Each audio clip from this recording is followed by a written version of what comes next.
Hello, everyone. My name is JD Calderon, and this is Indie Comics Explained. Yet again, I brought another fantastic group of independent comic book creators. So please hit like, hit subscribe, share out the video, let everybody know we're here. Without further ado, I'm going to bring in the pinch hitter. If I'd ever hit the button, there you go. What's up, Tom? Somebody told me I was in that spot today. Yeah, where's your boy? Oh no, he's on vacation, dude. Oh, he's on like a legit vacation? Oh, yeah.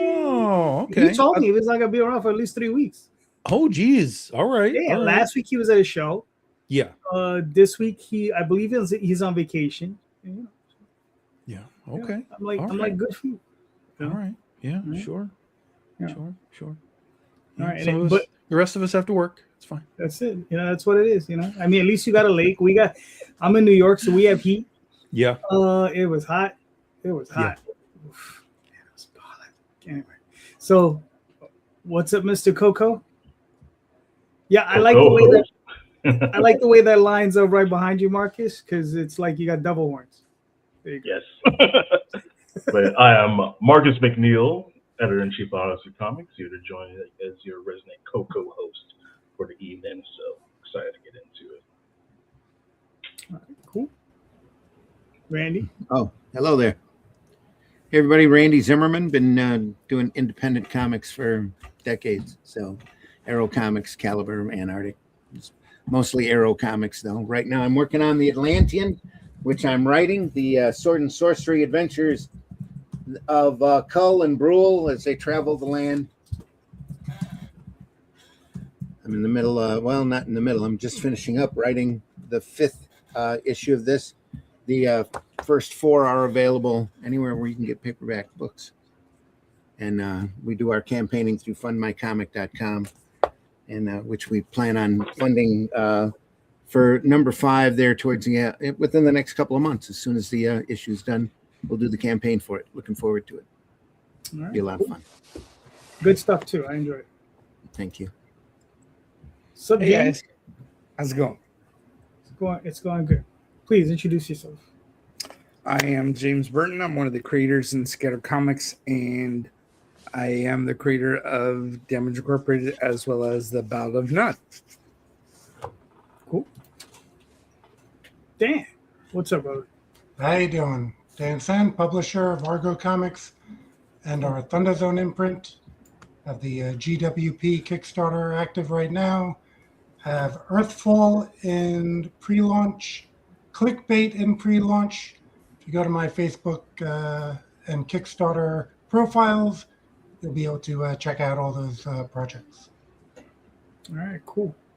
All right, so we're going to pick up from last week, right? Last week, what was the impossible task? This week is, what are your possible tasks? What have you set up for yourself over the next 6 months, right?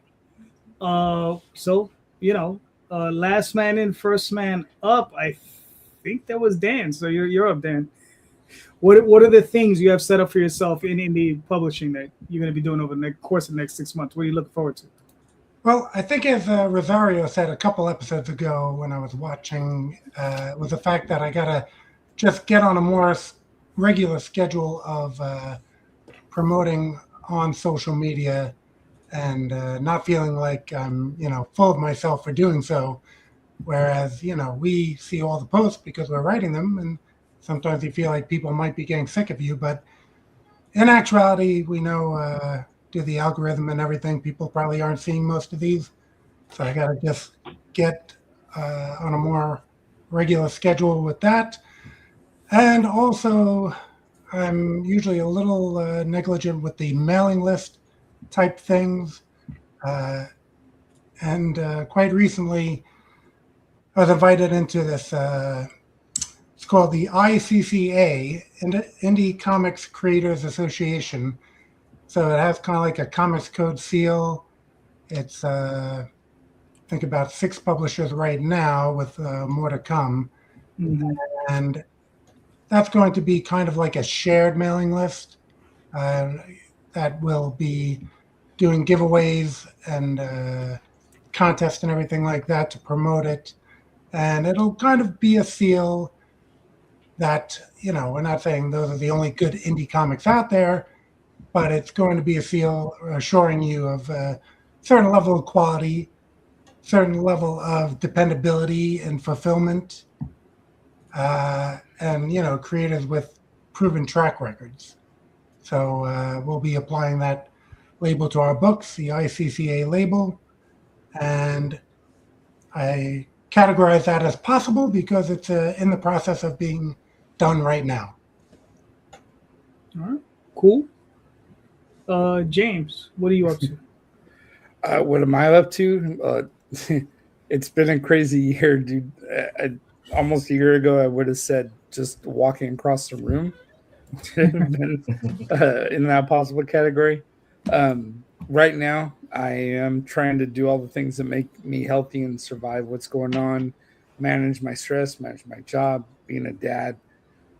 So when I get down into what's possible for me for the book over the next couple of months, it's difficult to narrow it down just to one thing. But I'd have to say, Kira gave me an interesting challenge the other day. She was suggesting that I try to just draw out issue 4, 5, and 6 all at once and have the entire thing done, because she wants to get the whole thing storyboarded. She has some ideas that she wants to put into the finale, and we're organizing that now. So I'd say it may be possible for me to finish the last of it in one gigantic piece, and then just concentrate on all the crazy promotional stuff that is the hard work of being an indie comic creator, right? So that I'm trying to figure out how to manage to do all those, and then just concentrate over and over and prepare for the next Kickstarter. All right, cool. Randy, what are your thoughts? Possible goals for the rest of the year. I really want to get that Anniversary Omnibus out. That's kind of been a goal for a while. I wanted to get it out in the first quarter of this year, and I don't know, I've just been holding off because of the economy and the way everything's been looking. Just been really nervous about getting it out there in front of people. But other than that, finishing up the Atlantean number 5 is going to be a real thick book, and 6 ought to be, a real good topper. Plus, we're going to do an omnibus this year. Looking forward to that as well. And there's, still some monkey business sitting there waiting to be worked on. So, Yeah, as far as goals for the end of the year, that's about it. all right. Mr. Jameson, showing up late. In your car again. Fashionably late. Yeah, I just dropped my kids off at a day camp, and here I am. Apologies on being late. I'll keep the Canadian thing going there. All right. How far? Isn't it like 4 in the afternoon where you're at least? 6:30, 20 to 7. Oh. You dropping Evening off camp. Oh, evening camp. Okay. That's okay. Yeah, it's like 2 hours. Oh, okay. All right. I was like, yeah. What do you guys do in evening camp? Shoot moose? My kids are at Bible camp right now. For me, shooting moose, I got a buffalo on my shirt. Does that count for anything? I don't have any moose around here, though. I got Cthulhu on mine. So. Cthulhu? Oh, the moose, they're like the Cthulhu of Canada. So instead of tentacles, they got all those antlers, eh? That's how it works. Gotcha. All right. Cool. But I don't know if you saw the show question. You heard the question. So last week, what the question was, what is the impossible task? This week is, what is the possible task? So what are you looking to get accomplished within the next 6 months? Well, I have even shorter term goals than that. I've got a couple stories I'm writing. Some I'm not allowed to say. Tom's already announced I'm writing a short story for himself. I'm also writing something for Jay Rosario. And that's within just this month alone. I have a couple of goals into putting together an omnibus for the Madcaps. I don't even know if omnibus is a good way to put it. Just trade paperback. It would be a better way to put it, I think. It's only 3 issues. After that, there are 2 other projects, but unfortunately, I can't reveal any more than that. But there is some stuff in the works. All right, cool. So tell us about these 2 other projects. What are the 2 other projects? The other characters, just start from scratch, right? So first thing I could talk about is Tom's. I'm doing I'm writing in one of his characters In the Critiverse, or one of his characters, one of his teams, known as the Paranauts, which is kind of like a mix between the BattleTech MechWarrior franchise and Power Rangers. It's a really cool combo. I've had a lot of fun playing in that world. The other one is a little tight-lipped right now, but having a lot of fun writing about the Paranauts, that's for sure. All right, cool. I don't know. I wanted to know about the tight lip stuff, but anyway, I'm just being nosy. That's the Spider-Man book he can't talk about. Oh, okay, that's what that Yeah, is. yeah, that's exactly right. All right. You know, in the 90s, there was a mini series of Spider-Man. A lot of the covers were done by McFarlane, but it's about Peter Parker in Canada, in Toronto, and a couple of other areas where he visits, like Ghost Rider. Dan Ketch makes an appearance, and he like goes to different spots in Canada. I don't know the relevance of why that mini series exists, but interesting food for thought. I don't think that's the miniseries. I think that's his book. Like McFarlane wrote Spider-Man, No, this one's and they different. went with like when to go and all that other kind of stuff. No, this one's different. It's tailored towards kids. It has like a say no to drugs element to it. It's okay. more kid friendly. Got it. Okay. I don't even know what you're talking about, but okay. Yeah, I don't either. Would have been, Now I'm curious to know. Yeah. I am super curious. There's an underground McFarlane covered Spider-Man for kids comic books with Ghost Rider, and it's Canadian. It's Could have like been a- one. Could I have been think an it's like educational 5 comic. issues long. Yeah. I Could have might. been an I'm educational comic they were passing through the schools or something. yes, They've yeah, done that in something the like past. that. It was. It could have It been. was. I realized like we had something like that in like the inner city in like the late '80s, and it had like all the black superheroes in it. So it had like Luke Cage, Spider-Man, because he's black by association, Storm, and it was all dealing with them combating like drugs and weapons and gangs and things like that, neighborhood and stuff. And I thought that like everybody got that, but apparently some people did not. Not all of us got that one, fortunately. There's a great anti-drug comic out there by Wolfman and George Perez of the Teen Titans, and at the time they couldn't use Robin due to legal entanglements, so they put a different costume on him and called him Red Star. Interesting. Yeah, Yeah, it's pretty fascinating stuff. that's interesting. All right. Marcus, what are your ambitions or what are your goals for the next 6 months? Oh, survival is key. There you go. I've been really focused on that. But man, we got a lot coming down the pipeline. We're in a good position to where thankfully there wasn't, if I was here last week, there's not a whole lot that's possible on the list because we're pretty far into production on pretty much everything that's coming out later on in the year. So everything else is about kind of dipping my toes into things that are broadening the horizons a little bit. Some of that is going to be more educational, community focused things. We've been having some good responses to the panels that we've been doing at all the Comic Cons, and people were hungry for more of that. So now we're going to do a dedicated thing for it outside the con circuit that I'll be sharing hopefully pretty soon, maybe later on this week. Then get into some actual event organizing, which is going to be a real game changer there too. That's in the works. Pretty much solidified. So just waiting for the word I could do this. I'm in a similar situation with Ray. Like there's things that I got going on, but can't quite speak about them yet. Then of course on the comic side, we got probably a good 5-6 projects that's going to be coming out this year. All at pretty much different phases of like completion too. So it'll be interesting to see how everything shakes out. But right now, so far it's manageable without any serious issues coming up. It should all see the light of day before the calendar year is over. So that's what I'm excited about. All right, cool. Tom, what are your thoughts? So my thoughts are that the Canadian PSA books are books we've all seen, guys. They're in dollar bins everywhere. The first one is the first one. It has the McFarlane cover. As soon as you see it, you'll be like, I've seen that a million times. I had no idea they were Canadian. I don't know why I'm seeing them in dollar boxes down here if they're Canadian books, but they're books I've seen 1,000 times. So yeah, it is a little PSA miniseries. as far as what we're doing, I think really the key for me is just to maintain the momentum that we've built. We've got artists in place on things. They're doing their job, and we're fulfilling books. I'm going to have all this stuff fulfilled before I go to San Diego next week. We'll come back and get back onto Oz, and Donnie's doing that art. He's doing a great job. We've got Critterverse stuff, like Ray said, for next year that's already well underway. Scripts are done, art's underway. So we kind of got this nice, real big, almost like 6-month lead time running through. Let's finish up strong the rest of this year, and then we'll be really, really like hardcore ahead for the Critterverse stuff that'll be doing all year next year.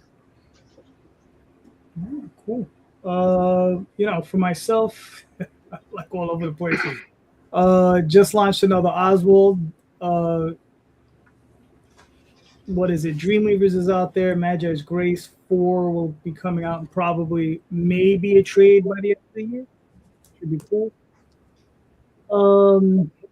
And there might be another Adventure Finders Volume 2 coming out by the end of the year. So that'll be interesting. So 3-4 more projects. There's a couple other things I'm doing with a few other guys who want to get that book out. So we'll get that finished and out there. And then, and then just moving forward to other stuff. I mean, I got about 2 or 3 other projects I'm contemplating pulling the trigger on finally. So as my plate clears up, some of those other projects I can start moving in on. But, yeah. Does it ever really clear up, or you just push your vegetables around a little bit? I eat the vegetables first, and then, but yeah, it's tough, man. It's tough because, it's like Magi's Grace number 4 is going to be done. Then it's a choice between myself and the artist whether or not we're going to continue with the series, or we're going to go our separate ways, or I don't know how that's going to work out, or if we just come back to it a year later. You know what I mean? Dreamweavers, I got to talk to my other partner, see how he's doing, and see what's going on with the 4th issue, or if I'm going to hire somebody new. And then with the Oswald Chronicles, it's just, constantly moving forward with that one. So it's just keep moving forward. And then, like I said, there are other projects with other creators that I'm working with. So, we'll see how that's going to roll out. But, we got to get that done soon. And then, there's another project I'm thinking about. So we got to, but I don't want to work on that until I'm done with the first one. So we'll see how that pans out. So, and then, like everybody else, those are the projects we'll be announcing hopefully in the next couple of months. So, Tom, you got a question? Sort of. I don't really know exactly how to put this together. So this happens a lot with the movies, and it makes a little more sense with the movies because you get like music and sound that kind of goes along with it. But I've been seeing it with comic book reviews and stuff too, where people come away from whatever the product is with like it's sort of a cliche catchphrase now. It's like, oh man, I'm vibing on this. This is the right vibe for me. Particularly within like horror stuff and things like that. But when I watch these reviews and stuff, it's like nothing you're telling me tells me that this story was good. Like everything you're telling me is, man, it was so creepy. Man, I really liked the cinematography. Man, I really liked it made me jump in my seat, whatever. And similarly with comics, people are coming in with comic reviews like, man, it's so scary and it's so, but I'm like, you're not telling me anything about the story. Like, what is the story? What is it? Is anything about the story vibing with you, or is it purely just like, oh, I love this art, I love this music, I love the sound, I love the jump scares? So, I guess the question is that are we not us, like us just in this podcast, but in general as creators, are we starting to understand that the audience just wants a vibe and they're not concerned with like what because we're all basically writers in here, we're not really concerned with like the hardcore story, do you know what I mean? They just want to come into a world and go, oh, it's dark and it's weird and it's creepy and there's a monster and yay, and then they're done, right? And they're fine with that. They're not worried about where did the monster come from and what's his origins and why does his hand have 2 claws and the other has 3 claws. Like, they don't even necessarily care. They're just like, I'm in this world, I'm in it for a few minutes, and I'm out, and it gave me the chills, and I'm fine. I've got a lot of It feels thoughts on like this one, there's on the so inside much and of that. outside. And again, it's mostly like I see that with movies, but I am seeing it now with comics too. And so I'm just kind of curious, like, anybody have this experience? Anybody have this thought process of what's on the shelves is like vibe versus world building? Is it just concept for concept versus we're building something? What do you see? What are your thoughts? All right. James, you're up. What are your thoughts? Well, I'm playing off what Tom just said. I got my 19-year-old daughter, and I'll be listening to a song in the car, and I'll look at her and go, "Do you even know what the lyrics are?" No, I'm just vibing with the song.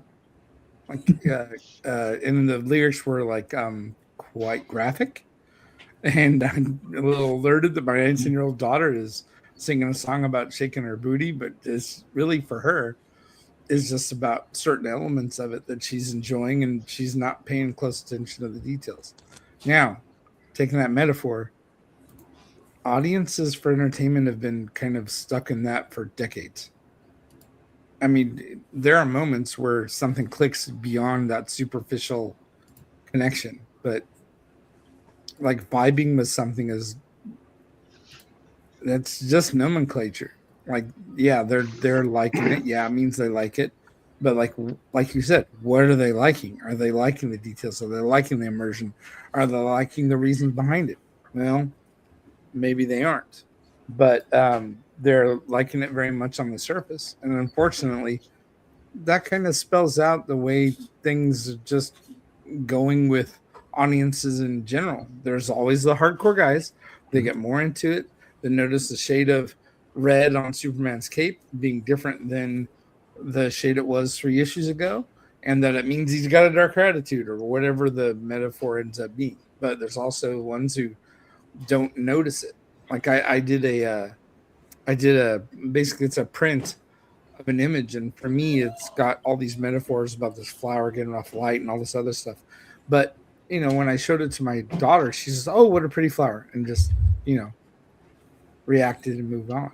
So that's just the thing with audiences, man. The immersion and the reaction is something where, you know, that's in a way our responsibility as creators to involve ourselves and be a part of that with our hardcore fans. All right, cool. Randy, what are your thoughts? I think it's a sign of sloppiness on the critic's part that you may be acquainting to the attitude of the entire world. Doesn't necessarily hold true, because you get a critic in there looking at a movie or a comic or whatever, and they really didn't pay attention or just kind of half glanced at it or flipped through the pages because they're on a deadline. Man, this is my jam. This is right in this is my vibe. That's the first thing critics gonna say is how he associates or they associate with the work, and they'll go all around it without having to mention any of the fine details because they didn't pay any attention to it. It's just sloppy critiquing, really, in my opinion. At the world, I think the big problem with the world, especially in comics right now, is the separation of readers from collectors and people that are just out to slab books and hope that they go up in price compared to people who actually pick up comics, read, and are entertained by them. You know, I think we've got two distinctly different markets there. Oh, there's no doubt about that. No, And that we need to figure out how to, deal with the readers and grow that foundation out farther than the collectors. So, but I think that's kind of a collector attitude. Hey, picked up this comic. It's going to look great slabbed. You know, not caring exactly what's inside of it, except for the intrinsic value and how it can go up in price as soon as the next superhero movie comes out. Mm-hmm. All right, cool. That's my opinion. Ray, what are your thoughts? Well, as soon as you mentioned slab there, I was immediately, for some reason, I thought of the average comic collector, like comic book guy from The Simpsons, but Jabba the Hutt, and the slab comic is like Han Solo frozen in carbonate. That's the first thing that came to mind there. Send him to Anyways, CDC for rating. That'd be hilarious. But going back to the music parallel, in my opinion, there's people that like lyrics and there's people that like the beat. And people that like the beats nowadays, they use the term vibing, as already brought up. I think the real kicker to get a comic, people excited over a comic, the people that read the book for the sake of the story, and JD, you and many people have said, story is everything. When you have that one good story that you write and everybody buys in, I'm reminded of another thing, like horror movies is already brought up as well. This is not the best of horror movies, and it has a lot of flaws in it. I'm going to bring up M. Night Shyamalan's Signs. When I saw that in theater, the way it was portrayed,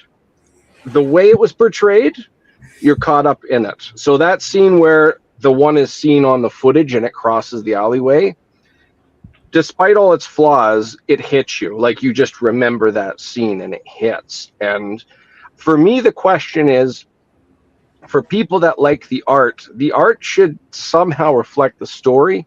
I don't know how to get the collector heavy individuals to focus more on story. I can't do that. But my only attempted solution is to make sure that art reflects what's going on. Great example, all of my covers, any books that I provide, I always try to have the covers have something to do with what's going on inside.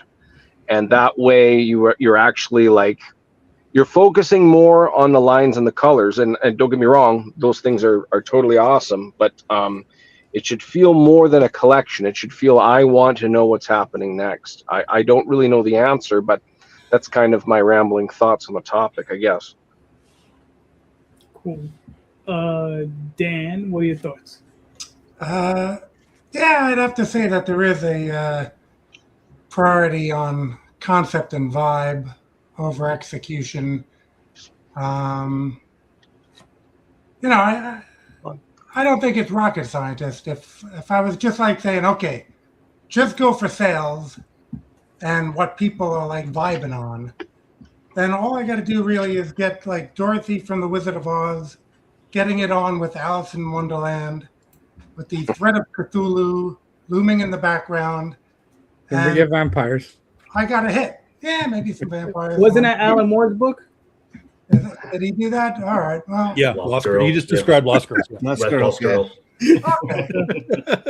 But you throw in some other, like I said, popular public domain type characters, and again, you got a hit going, and if you're marketing it to, I guess, particular social causes, and then you have a connection with that cause, you can kind of put that out there also, and I think that's key to funding. Or if your vibe, which is the lowest common denominator, is just like TNA, which you put the covers out, you get that. But then you look at the sample pages, and you see it is the vibe or the concept over the actual book, because some of the art is really lacking. But I guess, again, you just get caught up in the overall vibe. I like those characters already. Look at that. There's a plushie or, backpack, or, one sneaker is painted with Alice and one sneaker is painted with Dorothy. Loving it. I'm in this vibe. But the actual book, which is, supposed to be the focal point, again, you look at the sample pages and you're like, oof. It's like the campaigns that have these amazing cartoons that are made as a video trailer, and you get the actual book, and it's like, oh. But you got caught up in that vibe. And we're not selling a DVD of a movie or something. We're selling a comic book. So, yeah, that's why I take the sample page above all the other, bells and whistles that people put up on a Kickstarter page, and kind of, make that the basis of my purchase. But a lot of people don't. They just get caught up conceptually or vibe. Yeah, that's my jam. I'm a big whatever fan, and there it is for me. All right, cool. Marcus. Okay, I'll try to be concise in my thoughts on this, because I know what it is. Like, it's not subjective opinion. It's fact. It's absolute fact of how things operate. The main portion is economics, which comes down to it. I've experienced myself in the past. I used to be a partner with a rather large literary company, and a lot of what I did depended on access to them and their talent to perpetuate what I needed to do. But since I have integrity, I always based everything around the creator's experience, what the project was, diving deep into those, whether it was interviews, podcasts, anything like that, sticking strictly to like an informational thing. Because naturally, if I have a relationship with said company and I am getting every book that they get and I get access to whatever creator that I want, and this is in perpetuity and I'm making money as a result on this, I want to keep up that relationship. So when you are doing a comic review, that is next to impossible to do because you have that looming over your head. If I burn these guys in a review, are they going to yank that access away from me? And that sort of transactional exchange exists everywhere across the media landscape right now. And we're seeing this thing a lot. If you go on TikTok, you go on Instagram, you'll look for comics-based content. You will find some personality influencer, usually a woman, usually an attractive woman, and usually scantily clad, promoting, say, comic books, talking about how cool the covers are, talking about how interesting the concept is, not giving a goddamn opinion on anything material-wise in the book. Because those people are paid. they're hired to do those things, or they're given that access one way or another. There's an exchange happening there. And from how everything has gone with the rise of the internet and influencers and everything like that, people have been pretty much groomed on getting non-existent like opinion as a form of content. You just have to give a tutorial of this. You just have to tell people about this because you got paid for it. We gave you a free box of this. Just talk about it, show people. You don't have to dig into the details of what something is, and people 9 times out of 10 aren't really expecting it because they just want it beamed into their face and they just want to consume. So a lot of our media has been based around that consumerism. And then there's the other aspect of it, and that's that media literacy is in the fucking toilet. People don't know how to think about what makes something good or not. They don't know how to, like, one of the main things that I do at a lot of my panels, and when I do editorial stuff one-on-one with people and things like that, a lot of it is just like teaching them what is actually good, what's a good story, what's a good concept. And that's not just like saying everything has to be some like fucking Eisner quality thing. No, absolutely not. But you have to understand what you're making. You have to be able to understand your concept, and a lot of people do, but you also have to understand how to execute that concept in a way that's satisfying for readers. And a lot of people don't know how to do that. They think if they're doing the minimum, it looks pretty, has nice pictures, the lettering is okay, like everything's passable, everything's at a certain tier, like then that's good enough. And a lot of times people they reinforce that idea. They'll continually back those things on Kickstarter. They'll continually pick them up in the store. It's hard for me to read like major publisher comics these days because I read it and I try to give it a shot and I'm just like, I don't see it. And I'll see people raving about it, and I won't put anything on blast here, but things are like burning up the boards, and I'm like, I don't see the appeal. There's no story here, and it's just like, what are people liking? They're liking vibes, they're liking popularity, they're liking people telling them that this thing is cool. Go ahead and you should enjoy it too because I like it. And that's also set into like the sort of hive mind that we're getting into. I don't know if a lot of people were, as online as I was back in say circa 2008 to 2012 to 14 or so, but actually in-depth opinion on like YouTube to like personal blogs, websites and everything, everyone was offering like their sometimes too much of their opinion, but to the point it was like overkill. But like all these hipster blogs and everything like that on any sort of esoteric topic that you wanted to cover, it was out there and it was in the sphere. And I think a lot of fandoms got cultivated during that time, but we've seen a contrition from that. Now the individual opinion is no longer as valid as it is the point of everybody vibing to someone, everybody just enjoying the same thing, everyone coming to the same conclusion about the same thing. And there's no... You're reminding me a lot of that Simpsons episode where Malibu Stacy now comes with a new hat. Yes. Exactly. And, Simpsons always did it, but that's what everything comes down to. So we have mainly a media sphere that has no longer tailored to critical thinking and critical opinion, unless it's like going all the way on the other side and you're just getting these portrayers like the shit on everything you develop, following just based on that, to people who just want to be kind of absentmindedly like entertained and things like that. And I experienced this a lot, and it was like my first like am I old feeling, because my son really wanted to go see Backrooms. I was like, yeah, I'm digging on this. He was like A24 stuff too, and the movie was a very vibe heavy movie, and the audience was nearly entirely like Gen Z, and the movie happened and the lights went up and then everyone was clapping and I'm just like standing around. I'm like, what the fuck did I miss? Because I'm kind of like, I didn't want to go get my ticket refunded or anything like that, but I'm like, there's some serious fucking problems in this movie here, and like I can't sit here and be satisfied and fucking clap at the screen. Which movie was this? Backrooms. Backrooms. Okay. So that was me with Signs. So and again, it's just like I talk to people online because like I try to like understand like, okay, am I missing something? I'm not a part of that thing. I didn't watch YouTube videos and all this creepypasta stuff about Backrooms. Am I missing important context? All I was repeatedly told was that like, oh, it's not supposed to do this. It's just supposed to be a vibe. Literally, these are the words that people are repeatedly telling to me. It's just supposed to be a vibe. Maybe you didn't get it because you're looking for a story that's coherent and makes sense, and that's there you go. And sometimes they just want popcorn, dude. Yeah, they just want popcorn, so just like shut up and enjoy the vibe of the movie, and you should love it for that.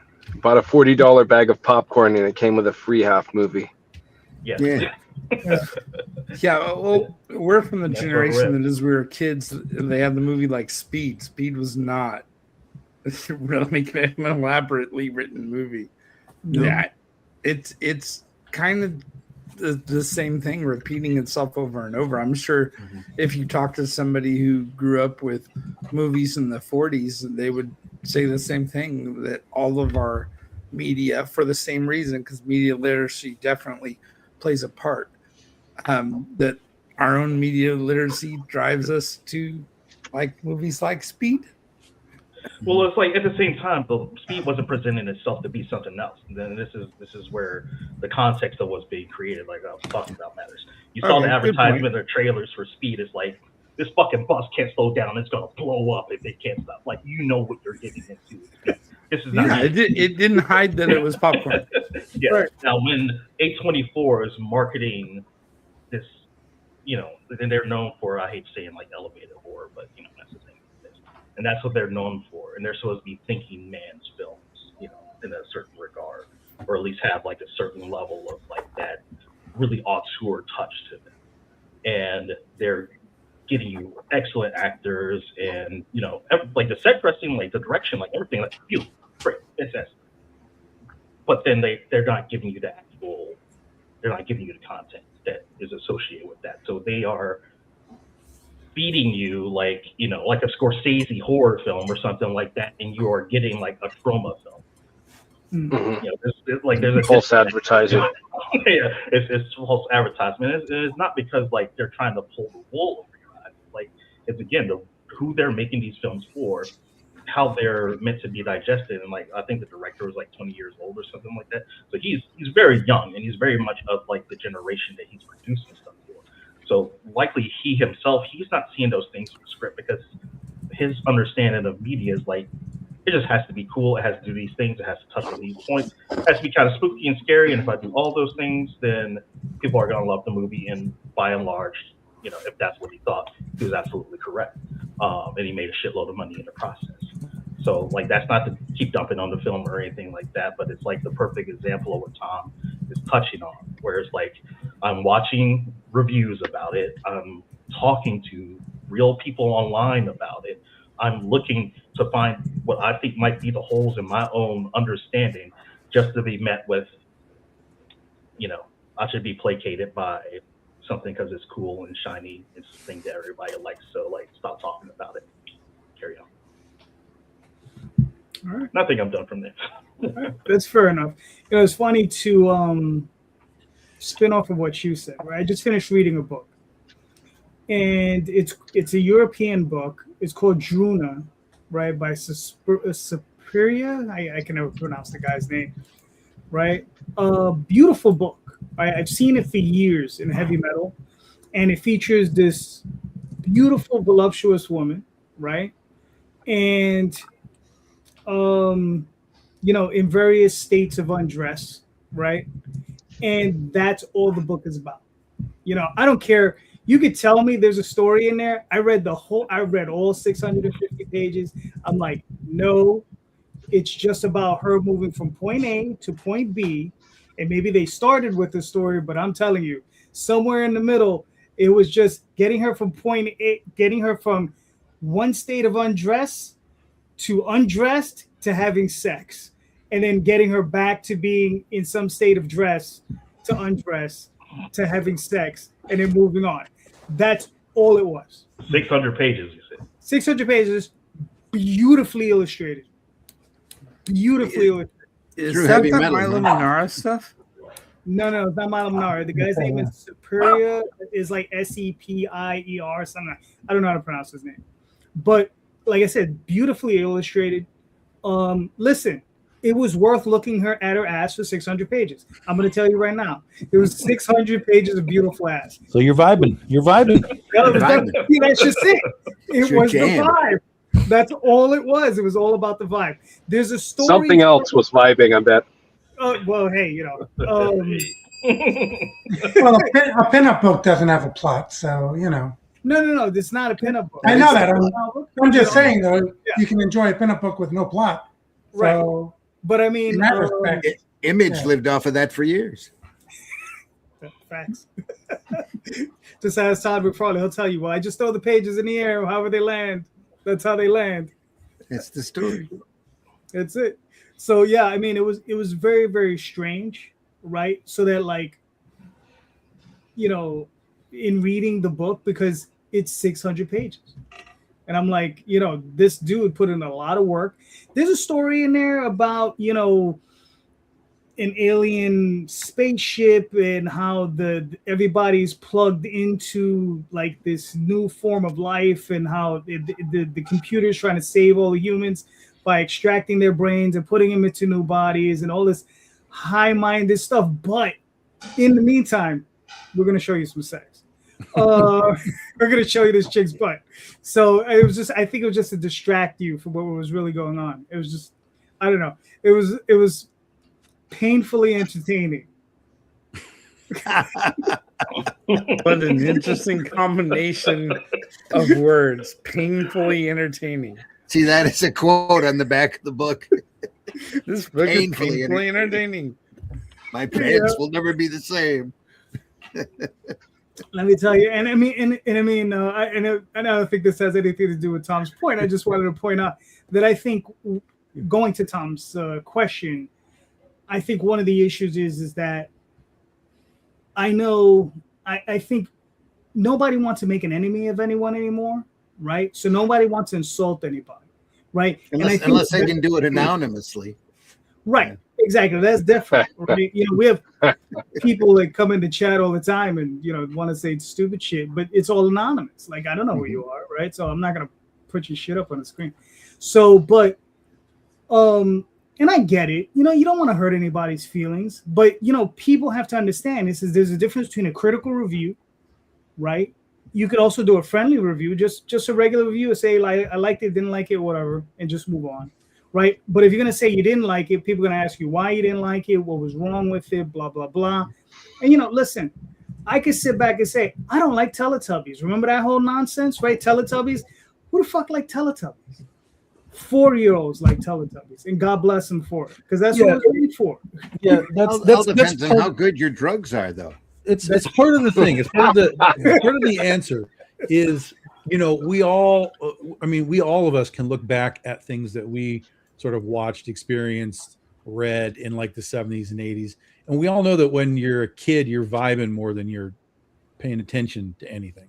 So, you know, there's a lot of that that comes into the sort of the quote unquote, the answer to all of this. You know, all of us, we've kind of been there, we've seen it. And while I'm sure we all appreciate a vibe, we all also kind of are looking for like, but is there anything else?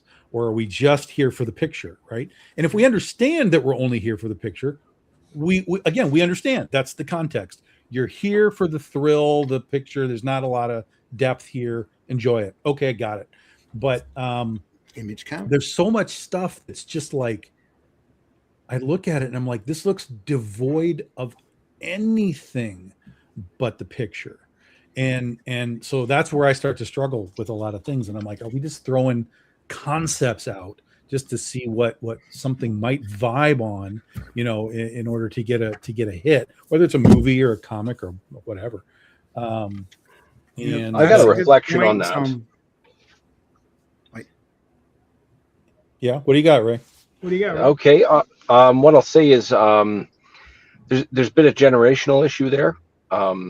When you have younger individuals that are like, if they're ever uncomfortable with something, they don't say they're uncomfortable with a thing. They say the thing is awkward.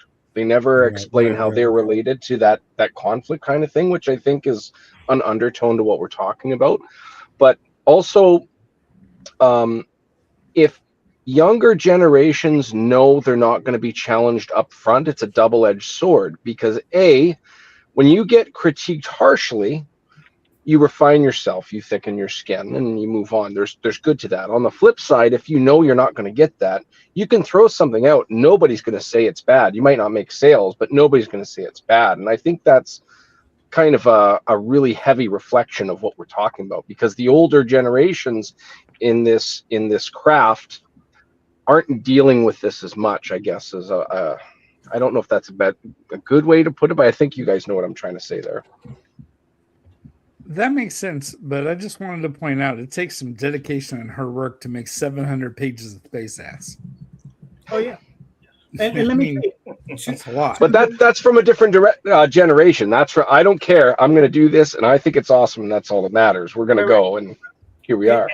And it's not just drawing ass; it's to the level of craft and talent that he drew that ass. I'm telling you, this book is beautiful. Yeah, right. That makes sense.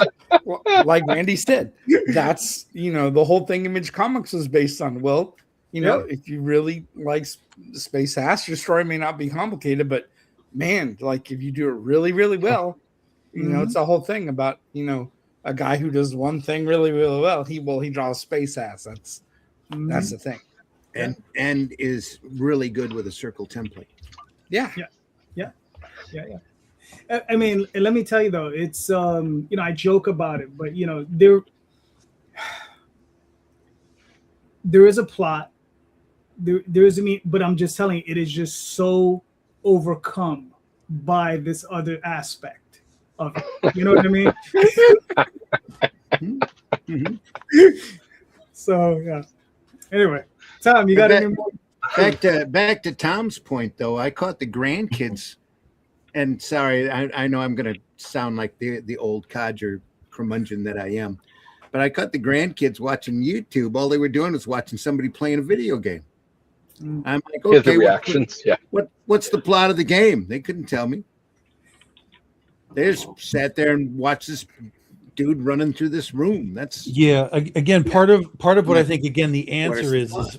we also live in this weird culture right now where everything's just ADHD. Everybody reads the headline of an article and doesn't read the article, and they think that they know what the article said. Like, we're so fast to just like absorb a thing and then make a decision on that in an instant, rather than trying to actually get into it and see if there's actually levels to it that hey, let's have a discussion, let's have a conversation. No, I just like it because I like it. Well, okay, that's fair. I have no problem with that being your thought process, but you know, as you get, I think it really is an age thing. I mean, because for me, like when I review movies and stuff, and I tell people that a movie that they liked, I think is garbage, and I start to lay out the bullet points as to why, they don't want to hear any of that. They're just like, well, I just like it. I'm like, well, that's fine, but we can't have a discussion with I just like it.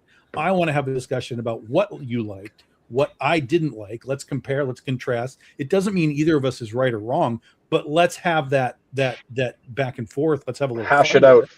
Yeah, let's have a talk it little out. fun with it. None of us are going to go to war over whether or not Supergirl is good or bad. Who the hell cares? But let's have a little fun and I want to see where you're coming from, because maybe you do have a point that something I missed that you saw, and I could, oh, you know what? I did miss that. But it just feels like we're so surface level on so much entertainment now that it's just like, well, I like the music, and I like she had a good costume, and that's all that matters. I know I liked it and I was done. Well, I get that, but a little bit of that may be the bias that people come to as writers about, a piece of work and not looking so much at the art. I'll give you an example. My son loves death metal. Loves it. I can't understand a word that I've been saying. I can't understand any of it. I don't get the point whatsoever. Yes, I listen to metal. Yes, him listening to death metal is technically my fault. But at first, I looked at that and went, what the hell is wrong with him? Well, this has to be simple. This has to be, I don't get it. Until I spend the time to sit down and understand it from his perspective. And dude, you get him started talking about the band Death, and he will talk for like 3 hours. They're not even together anymore, but he'll still talk to you for hours. And the reason why, it's not an obsession with the culture, an obsession with the things happening with the band. He really, really loves what they did with how they wrote the music and how they do that, and about how the growling is some commentary. Yeah, but see, that's an articulate response. And that's what I'm talking about. If you've got an articulate response, I want it, even if we disagree. But so many of these responses are just, oh, I just love how they make the brrr, and I love that. That's their answer. You're right, and that is a really common response. However, if you ask him to do the same thing about the music my daughter listens to, it's like, no, it's pop, it's crap. It's that short. I don't listen to pop. And part of the thing that the internet did is it allowed all of us, and I mean all of us, every person, to find their niche, to find their little unique category of where they can niche down and look inside of what they truly love and expand it with other people who do like it.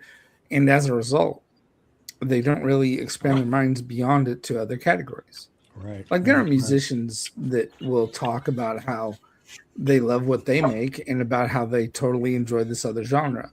And the other genre is not even related to the stuff they make. And he's not there yet. I mean, he's 15. He's got a ways to go. But the point about it is that he does have that capacity. And he does have that capacity for the stuff that he loves. But the stuff that is just something he tolerates or something like that, it's a very surface level, glossy thing. So in some cases, maybe it's more, once again, on us about who are we trying to communicate to? Are we talking to the right people? Has the internet and society changed so much that we only look at the things we love? It's that combination of it's that combination of a concept. All right, cool. Well, listen, there's definitely a concept I want to look into, and it's the Ballad of Nod. James, you want me to play this video? Of course I do. All right.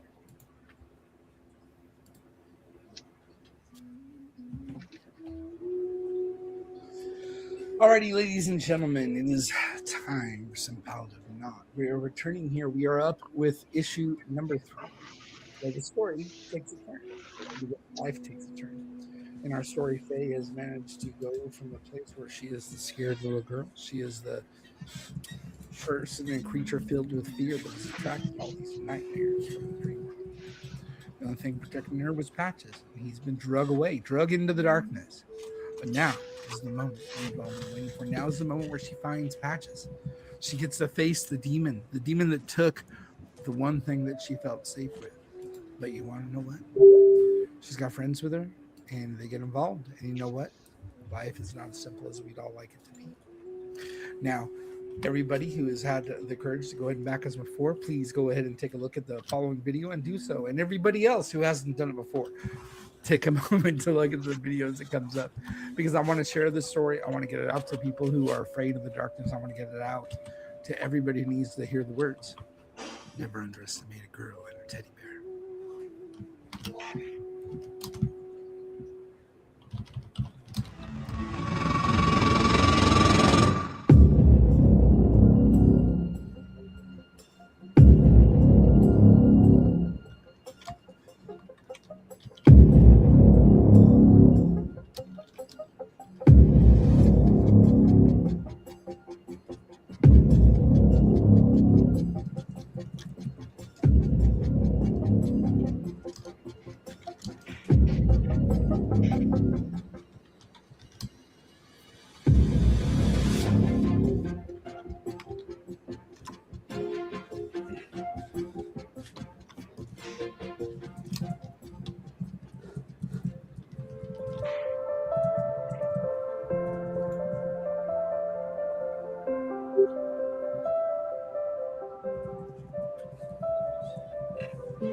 Cool. Dude, that trailer is hard for me to watch every time. And when they get to the black and white scenes, it's hard for me to watch it.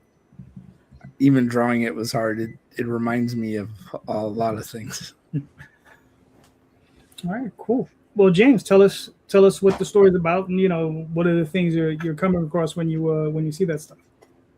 Well, the story of the Ballad of Nod is about a little girl who is dealing with the fact that she lost her dad, and she feels all the fear, all the anxiety, all the sadness. And because she does, there are nightmares and demons and things in the dream world that come after her. And the only thing protecting her is a teddy bear. So the teddy bear gets drugged into the dreamland, and she has to make the decision to go after him. So we're on the journey about her going after them. That was the first issue. In the second, now we're in the third, where she finally manages to find her teddy bear, and basically it's time for her to confront the demons, and the emotions as well as all the excitement kind of ramps up in this issue. All right, cool. Is this the third and final issue, or are there more issues coming? It's the third of 6. Kira and I set it out there for it to be, when it's finished, it's going to be about 240 pages. So far, it's been about 32 on each one.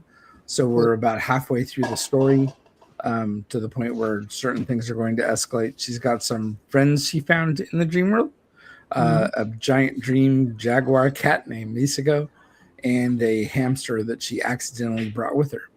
And both of them are helping her find the teddy bear deep inside of the darkest part of her nightmares. All right, cool. Very nice. Now, what type of, I know you've been working on this for a while. Are you releasing like 2 to 3 books a year? Or like what type of release schedule do you have?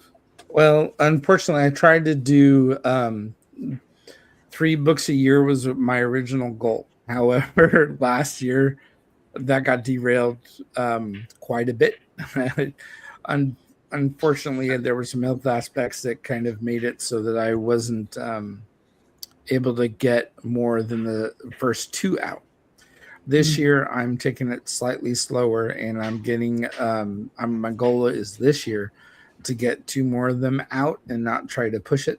I'm all the artwork, all the lettering, all of it inside is all by me. And the aspects that I get help with are I have a great editor. There he goes. That part is Uncle Kender, is a good friend of mine, and my sister Kira, who helps me write it. So I'm trying to make sure that I get those ones done, and we're looking at about 2 issues or so a year as far as it's going, and barring me not being dumb enough to cause another stroke. So we'll see how it goes. Gotcha. Okay, cool. Cool. Yeah, I drew most of this book while I was actually recovering. And so it was a whole journey of my own, on top of the fact that I was trying to get the book actually done and learn how to do a lot of things all over again. Okay. So let's talk about that a little bit. I mean, like, what are some of the key difficulties that you were finding? Well, like an illustration. Well, before that happened, like a year ago, more than a year ago, I didn't need any of the like inside of Clip Art. There's a Clip Studio. There's a part of the software that straightens your lines as you draw. It helps you draw, basically. I never had any of that stuff turned on, and this time I had to play with it at first because my lines would be crooked as hell. I mean, crooked. And I had to learn more about the tools and other things to be able to draw even close to my normal standard. Right. And I'm now back up to like 99%, and I feel normal again, finally. But it was, at first, I couldn't even write my name. So for a while there was a lot of different things I had to go through. I went through physical therapy with some great nurses, and my wife was an immense help. Took very good care of me and helped me along. She was patient with me, although I did push her patience quite a few times. Right. So those kind of things were a part of the book, and I tried my best to make it a part of the surrealism and allow the fact that it was in the dream world, that things were different than normal, to become a part of it, so to speak. Okay, cool. I mean, listen, man, I think, you're doing a fine job. I mean, I love the book. I'm looking forward to all, the other issues. So great books. Everybody, got another 11 days to go. Still needs a little help. So go back this book. This is a really good book because I've read the first 2 issues. A really nice book. Go check it out. I appreciate that, JD. Thank you. You're welcome. What was it? No. Mr. Sehn. All right. Talk to me. Who are these guys? Well, this video. You want me to play this? Only if you have your dancing shoes on. Really? No. Go Oh, ahead. okay. 'Cause I was going to say, I don't need any more copyright strikes. Thank you. No.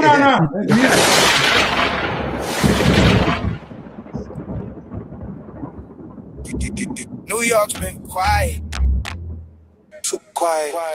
But when smoke rises, Cosmos brings the fire. GWP, yeah, we rise from the block. Guys with powers on the move, time to put smoke on lock. He running drugs, running guns, yeah, he can't be stopped. We the mega hero squad and we taking that shot. GWP, yeah, the city gon' see. When Cosmos calls the plate, that's a whole new league. New York in the business, but we fight as a team.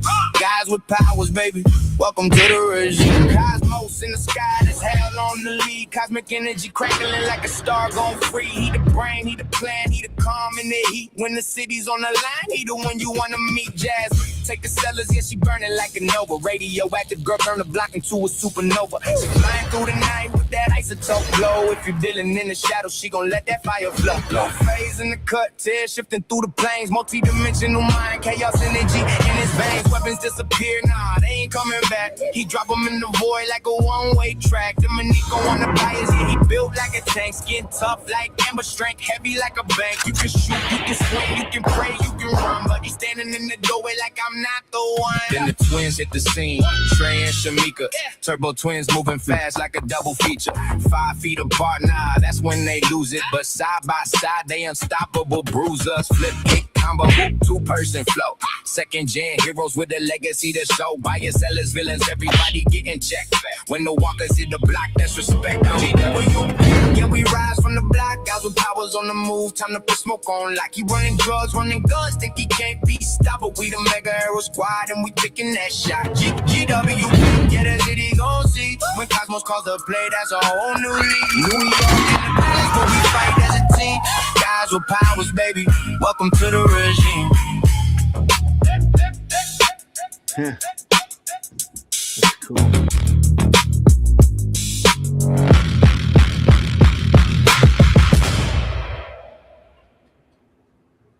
That was interesting. Yeah, Dude, you're that not was gonna get so too much much. fun. I Yeah. loved that trailer. That was great. I love listening to that. That was awesome. Yeah.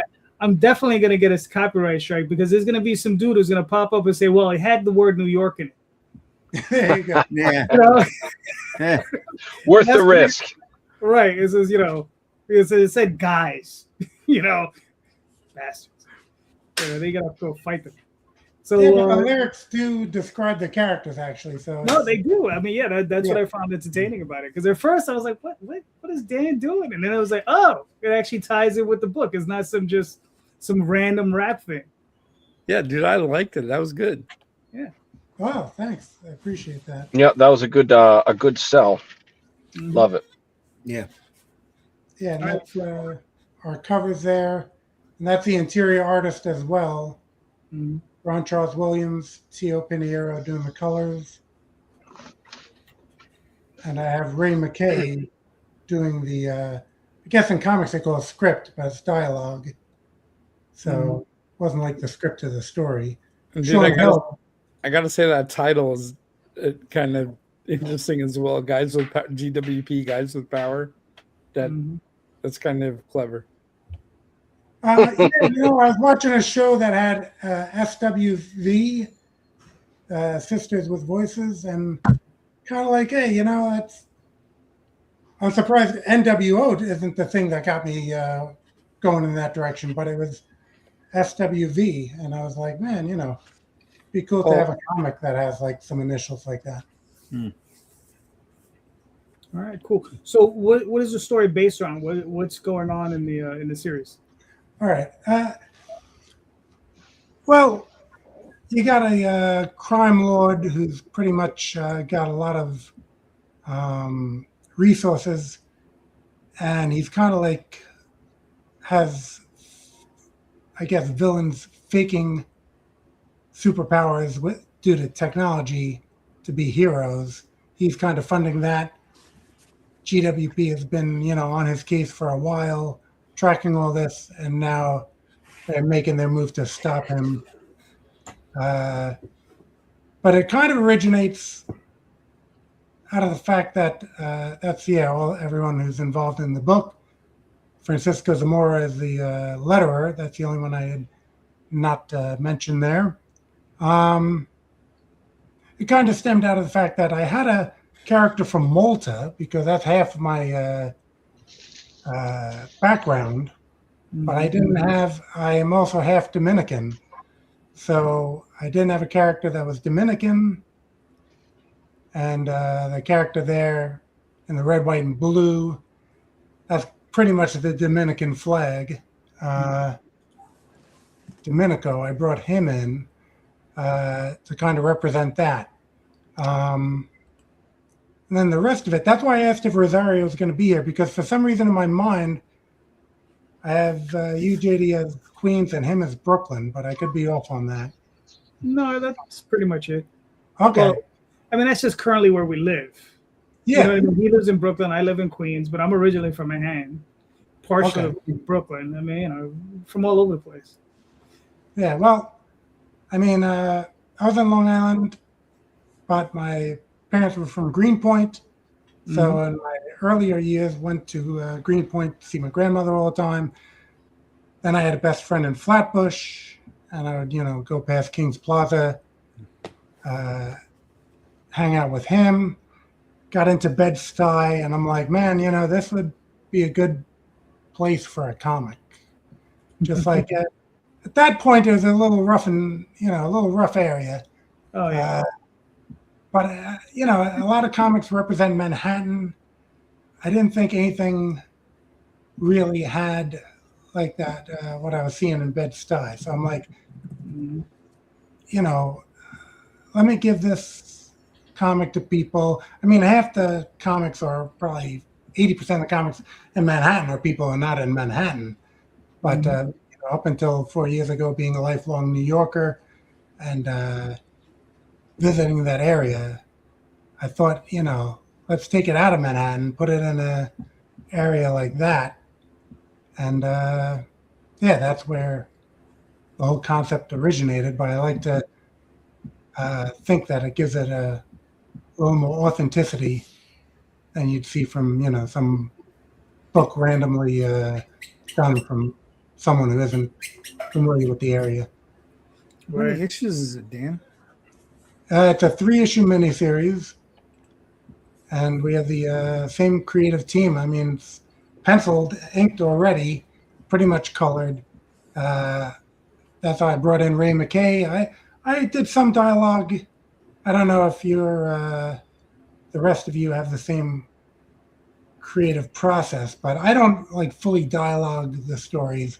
If the dialogue is pertinent to the scene, I'll put it in. Otherwise, I'm trying to just get the artist to draw whatever actions I'm trying to convey, and then I save the dialogue for later. So I had started working with Ray McKay, who's been doing work for a few indie companies, and I said, let me just get his take on the dialogue. I'm editor, so I can always, see what it is afterwards, and if I think something's off for characterization on any particular character, I could just, kind of tweak it. But he did a fantastic job. Ron, I've worked with before, who did the art, Ron Charles Williams. Really pleased with that. Tio Pinheiro did a bunch of colors for me. I mean, the whole crew, Francisco Zamora, again, lettered a bunch of books for me. So it all came together, I think, very well. And, I got kind of pumped up to do this one.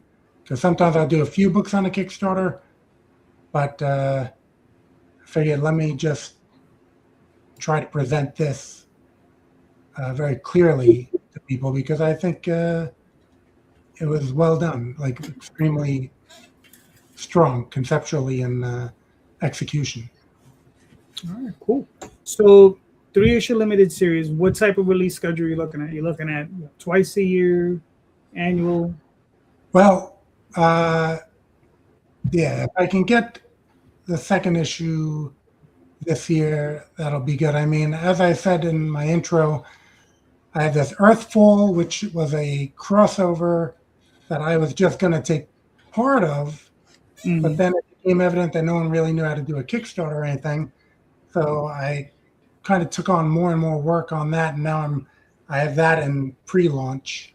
Earthfall, Page Alfred, or Alfred Page, I should say, who has done chess for a number of years.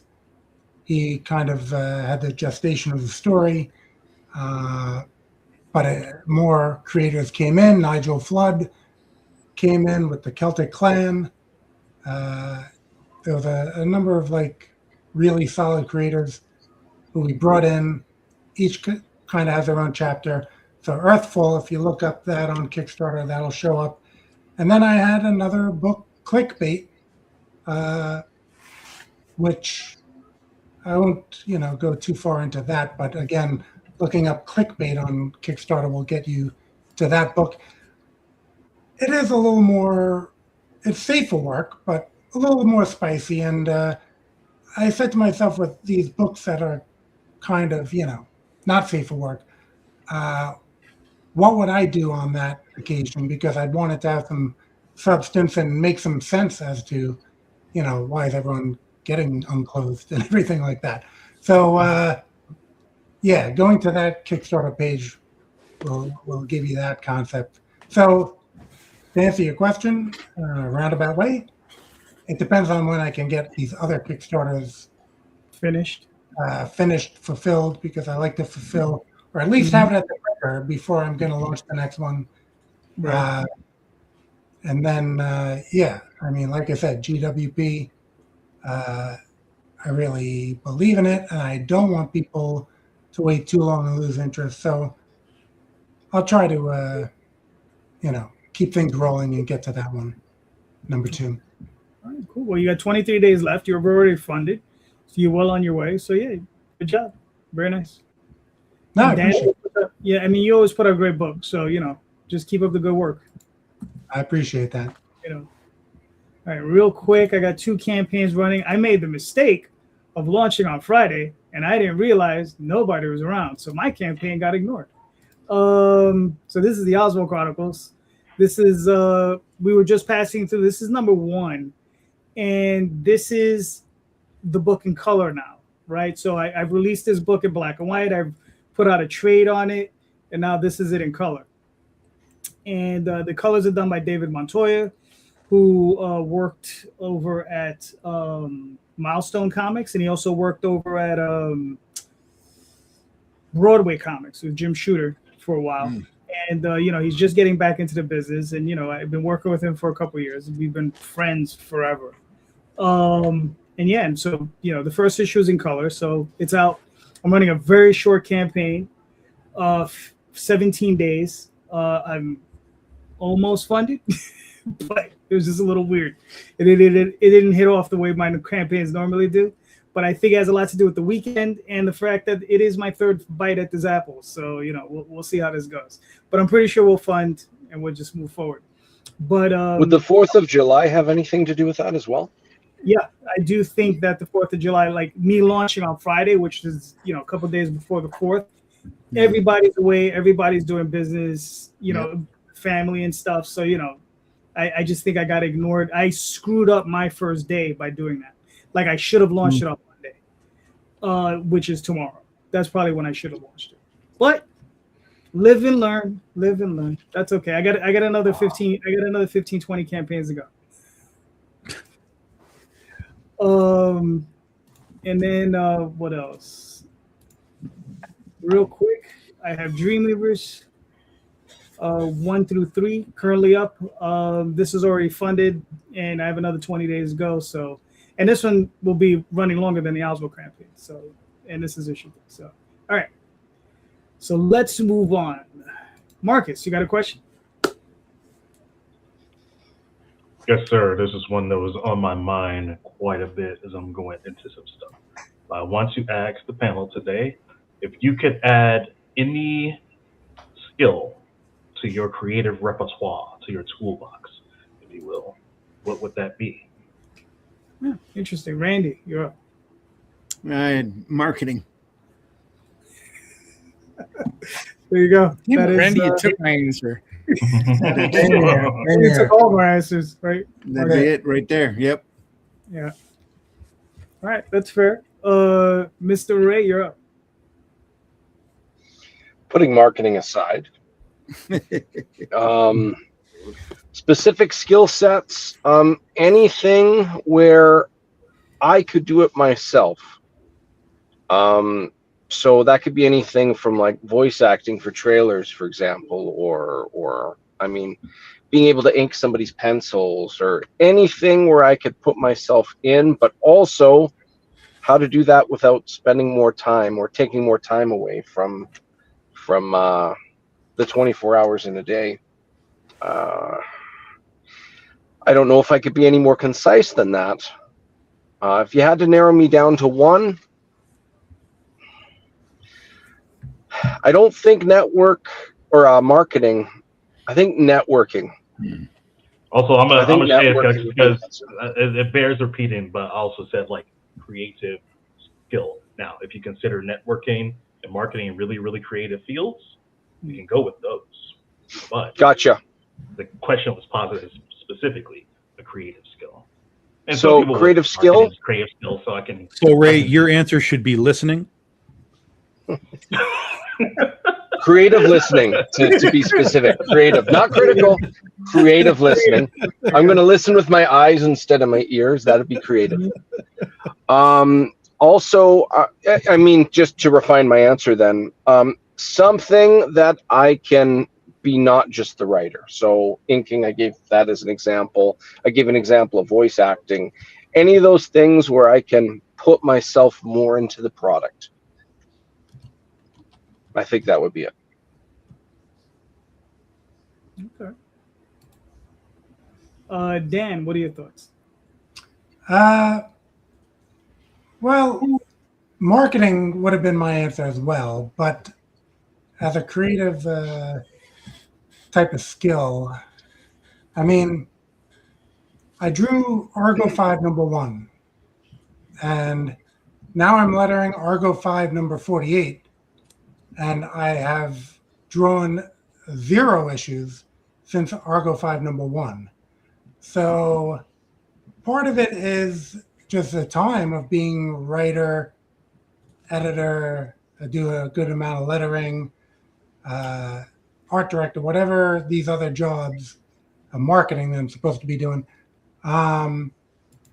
So if I could beef up the artistic skills and somehow stop time and have the time to actually draw, then that would be something I'd be interested in. In actuality, we just launched How to Draw Characters from the Thunder Zone on Amazon yesterday. And it was put together by Jerome Hines, who's in Singapore. Okay, he's an artist, has a book with us in Thunder Zone called Supercross, which is a bunch of superheroes in Singapore. And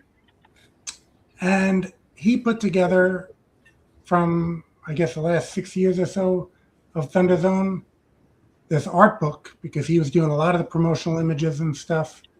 And he's the president of the Association of Comic Artists in Singapore. So he put a how-to book out.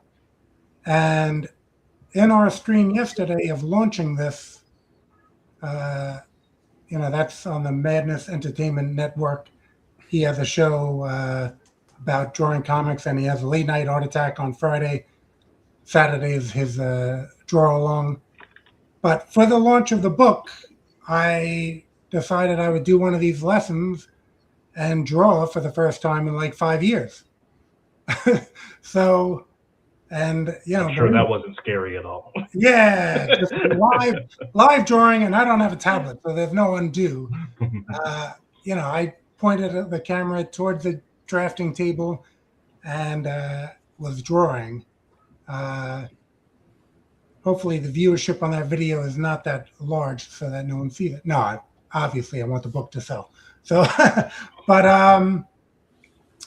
yeah, if I could beef up the art skills, and look, which of us wouldn't want to draw our own Art Adams or J. Scott Campbell cover, of that quality? That would be a great talent to have, to be able to pull off something like that without seeking that commission. And if it's an artist who wants any partial upfront, sweating it out as to whether or not you're going to actually see this art. So I guess the art skills would be one thing that I would. And I ordered that book, How to Draw Characters from Thunder Zone, on Amazon. Ordered it July 4th. Gets here July 9th. I have, but I have who knows how many How to Draw books. Bart Sears, Brutes and Babes, and Hogarth's books, and all this drawing from life. I have so many art books. Time as always becomes the limiting factor to read all these and apply all the lessons, when in actuality I think I'm published 150 books by now. That's, you can't time is not infinite, right? So getting done what I can get done. James, what are your thoughts on the question? Well, since we modified it to be creative, it's kind of weird. I'm basically relearning everything. But if I had to specifically put one, I'm colorblind. And so when I'm doing stuff, I'm always worried and having to have people change it and take a look at it. And so as a result, I never really developed the ability to paint and to do things like watercolors and stuff like that. I just never had that as an ability. So with this one, I've been trying to develop ink washes and play with light and a bunch of other things. So if I just say there was a creative skill I wanted to learn, it was going to have to be those ink washes. And I've taken the time to take those steps because, yeah, Dan's right. We only have so much time. And if we're going to identify a skill that we want, then the only way to get a skill that we want is to practice it when we're not ready to practice it. And to spend the time to invest in ourselves to do it. And that's there is no other way to make a skill. There is no other way to practice anything. I mean, if you saw what the things looked like just a year ago, I was drawing. I was really upset. I was drawing like a 12-year-old. I was really upset. And when I started doing physical therapy, the nurses were having me do like playing with dice or fidget spinners and all that stuff to get my dexterity back. And what I did was I took that and applied it to everything else I love to do. And I just, even though it wasn't good enough, I started drawing. And so I've roughed out a romance series that I roughed out the entire thing. It's like 10 issues or whatever. And because it was a rough, I started developing hand-eye coordination from it back, and then I moved on into something else. So that's definitely where it is. I've always been jealous of an artist who can do watercolor and play with light like that. I totally would love to be a part of that. Cool. Tom. I mean, the easy answer is just art, but the reality is I don't have time to do someone else's job, so I don't want it. I'd rather just keep writing and get better at what I do, so that when I hand that script to an artist, that script is better and better and better, and it works better for their side of it. If I'm going to be like, well, I'm going to write and draw this book, that means that all that time spent drawing that book means I'm not writing my other books. So, or I'm not, it's taking away time from my shipping, or it's taking away time from other things I got to do. So I don't want to do anyone else's job. Everybody else do your own job. Just do your job well, and everything will be fine. That's a good point. From my perspective, I'm the artist, and I had to learn to myself to help write and to learn it with my sister and things like that. But when it comes to the art, the way I look at it is my job, and I am trying to get better at it. And from like when I am working out storylines, I rough the book first. I don't write out the script. I have like a loose outline, and then I rough the entire thing and then edit it, and then give it to my sister Kira and say, where did I screw up, and go on from there. All right, cool. I think a lot of people see that too, because I mean, how many artists have gone like the same path? And Frank Miller, like probably the biggest one. I mean, Frank Miller mastered artwork by the 70s, and he just spent more and more time stepping away from that, even though he could draw a book just as good as anybody he could hire. He wanted to maximize his talent as a writer. Frank Miller's a good example. Yeah, Phil Hester is another one of his greats. Phil Hester's a great artist. He's always one of my favorite artists from back in the day. And he eventually just left it behind too to do more stuff on the writing side, maximize his ability there. So yeah, there's always a take and give too. I think that some people like being more polymaths and doing a lot of different think some people prefer, master that one punch like Bruce Lee used to say, do that one move. Fear the man who's done it 1,000 times versus the guy that does a little bit there. While my heart always says I'm an artist, what I really try to say is that I'm a storyteller, and that the art is part of that. And one of the reasons why I do so many different parts of the book myself, to be honest, I have control issues. But the other issue is that I really want to tell the whole story. So it's a little bit of both. And Tom's completely right. If you are a writer and that's where your skills are and that's what you're good at, you shouldn't be drawing the book. And if you are not that guy, don't do it. You're going to make a worse book as a result of it. But, there are other people where they're trying to do their artistic vision in a certain way that they don't feel as fulfilled having other people touch it like that. So it's an each or thing. But I totally get what Tom is talking about. If you work with some people with really good skills and you have access to them, there's no reason not to take advantage of that. That kind of goes back to that original thing that we were saying about networking marketing. Those skills are invaluable, even if they're not creative in the conversation. That ability to have that allows you to focus and compartmentalize and do other things and manage the whole project. All right, cool. It's funny, as far as this is more like a creative skill set that I'd like to develop, right? Because I went to film school. One of the things I like to go back to doing is obviously shooting, but editing, right? So editing film is its own thing, and it's a very serious thing, and it's a very time-consuming thing. It's a very dedicated thing because when you really get into the programs, right, you can affect lighting can affect the mood of the shot. There's the timing of the scenes, at what point do you cut, what point do you fade in, fade out, what type of transitions you use, like a fade in, fade out, a swipe, so on and so forth. And that's something that I haven't done in a long time that I'd like to get back into, right? Because I've seen things and it's just like it just interests me as a storyteller, right? The way you can construct a story in film and how these different things affect the way you can tell a story, right? JD, have you ever thought about applying that to the comic and making like a motion comic out of something you've already got? No, because like Tom said, I'm really busy and I don't, and I would leave that to an artist. as opposed to doing a film. That would be something I would shoot, because I've done it before. I've shot short films and I've edited them together. But the crazy thing about it is, like, I've shot a 10-minute film for school, and I remember it took me 2 weeks to cut it together. And I wasn't working. Like, that's all I did. I got up, I came to my computer, and I just started cutting. And you would start at, like, let's say I started at noon, and I just start cutting, and it's 8 o'clock. It's 8 p.m.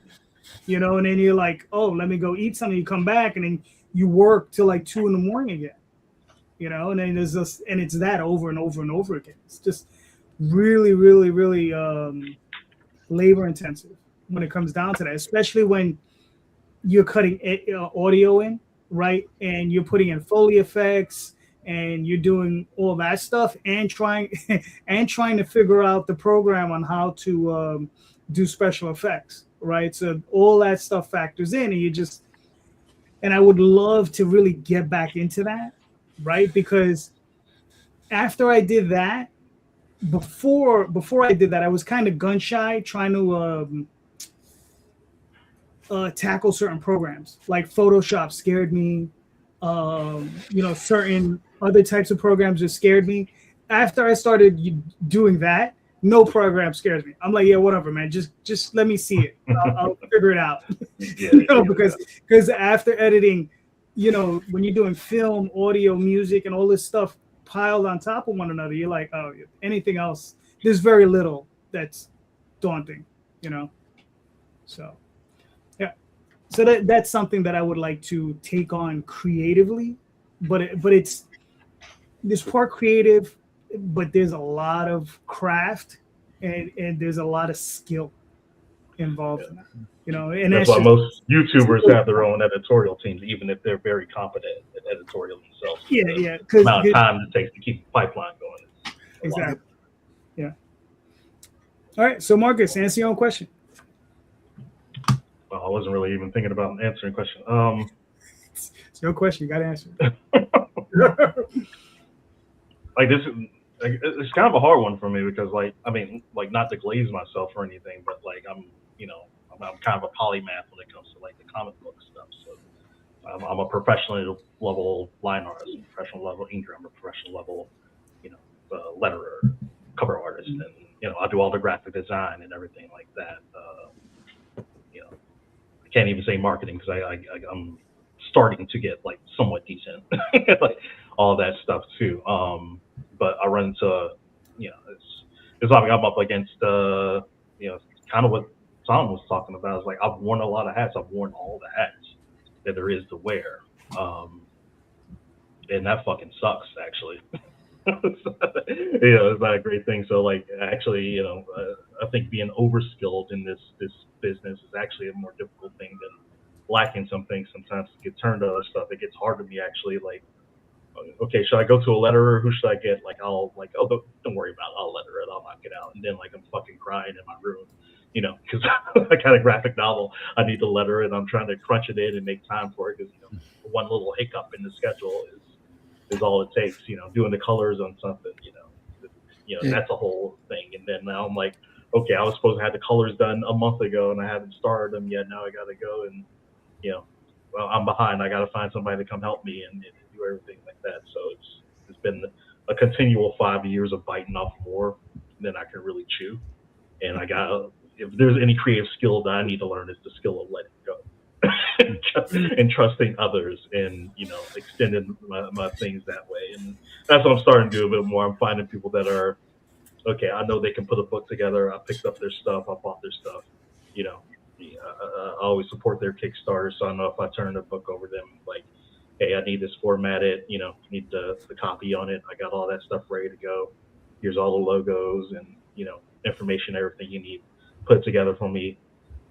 I'll check it, make sure the spelling and everything correct, but I know what's going to come back is going to be really solid. One project we did like that, about Charlie McElvey, he actually did everything and took it there for me, and that was cool because I was having tough times. I lettered and colored that book. I didn't color all of it, but I covered like a major chapter in it. And I was like super burnt out. Like I was dealing with really, really tough life things at the time. So being able to just be like, oh, I don't have to do this. Someone else is going to finish the book, like take it the last mile for me was like the gates of heaven like opened up. I was like, what is this feeling I'm experiencing right now? I think for me, it's more about like maximizing the things I do. And the more that I do comics, the more that I work with people. I think this is what a lot of creators in the industry probably go to. Yeah, they might be a good artist, but they may not be a level of artist where they're going to become like an all-time great or something like that. So they sort of find the lane where they have the most proficiency in, or they can dump the most skill points into. And I've kind of discovered my proficiency is like when it comes to editorial. And a lot of people don't see editorial as like a creative skill in the way they should, but it is. And there's all sorts of levels to it. Some people are editors just to spell check your work and then pass it off. Some people are editors in a way that can really develop things, and my skill is that I can work with a person who has never done a comic book before, or like they have looses of concepts, and I could get them to create something out of nothing that is like something that's really like resonant and personal and like they identify with, and something that is viable too when you would go do it. Like I think we've had like 24 Kickstarters get funded. Like I'm even able to help them build their own audiences. So when they do stuff outside of Odyssey and whatever that we do, they're carrying that with them, or they're building things on their own. So that is something that I think if I want to improve or gain more, is to do more of that, because I think ultimately that is where I get the most fulfillment personally, and I'm of best service to comics as an industry, too.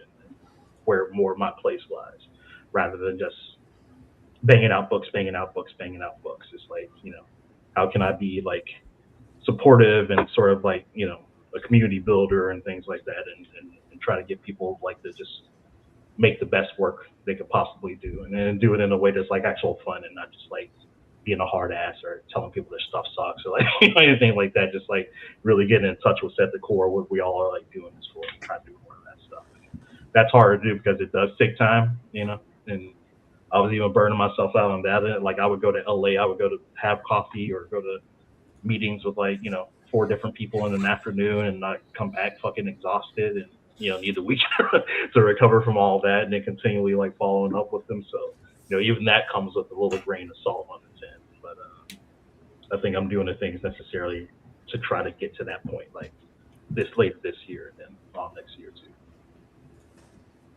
All right, cool. All right. So yeah, I got a question for you guys. Name me a cover and a piece of interior art that you would like to own. If you could own it, you would own it. And please, nothing that's your own, nothing that you own, nothing that someone you've worked with.